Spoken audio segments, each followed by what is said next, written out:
Every year, millions of people experience amputations worldwide. Roughly 65 million people live with limb loss globally, yet fewer than 1 in 5 who actually need prosthesis actually have access to one. Most advanced prosthetic innovations focus on transradial or above-the-elbow amputee users. That's because this is a much easier problem to solve. Users have more residual muscles, fewer joints, and fewer degrees of freedom to tackle. However, about 6.1% of upper limb amputations occur at the transhumeral or above the elbow level. For these users, solutions are limited, unreliable, or unavailable completely. This is not just a minor niche. It's a major undeserved population in a rapidly growing market. The transhumeral space still remains a clear, untapped blue ocean, where the competition is minimal and the demand is latent but substantial. Today's prosthetic control systems rely on signals that aren't exactly applicable to transhumeral users. This includes clean isolated muscle signals, precise continuous motion, and extensive training. Rather than rethink these systems for above-the-elbow users, companies optimize for what was best and leaving transhumeral amputees behind. This is where BIONIX completely transforms transhumeral prosthetic control. It uses a novel intent-based paradigm, including simple body sensors such as EEG and EMG sensors, with on-device machine learning, to interpret user intent and effort and delicate execution in the prosthetic movement.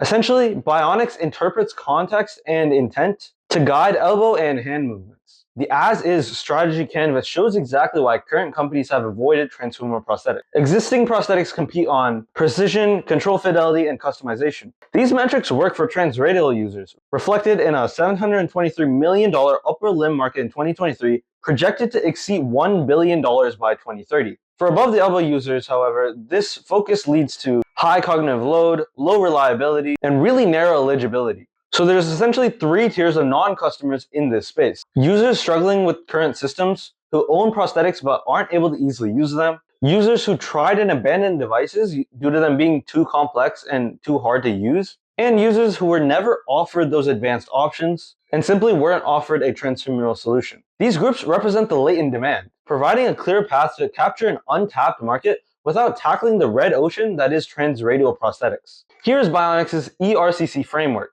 It eliminates the need for isolated muscle control, reduces the manual micromanagement of joints, raises robustness, safety, and learnability for transhumeral prosthetics, and creates a shared autonomy control layer that handles multiple degrees of freedom. It essentially redefines what success looks like for transhumeral prosthetics. On the 2B strategy canvas, BIONIX trades some precision where competitors excel for greater usability, inclusion, and adaptability. By competing in dimensions ignored by the current market, BIONIX opens a new uncontested space, making the competition irrelevant. The prosthetics market is already growing rapidly. BIONIX is not just a single device. It is a scalable, controllable platform that can be licensed to manufacturers, clinics, and research labs. By addressing the untapped transhumeral market, BIONIX can capture a significant portion of the unmet demand.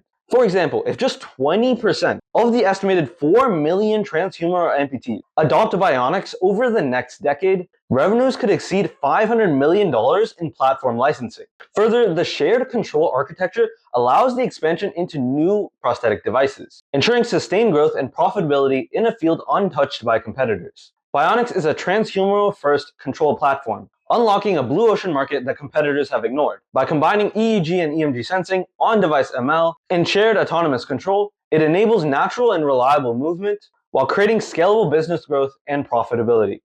Thank you.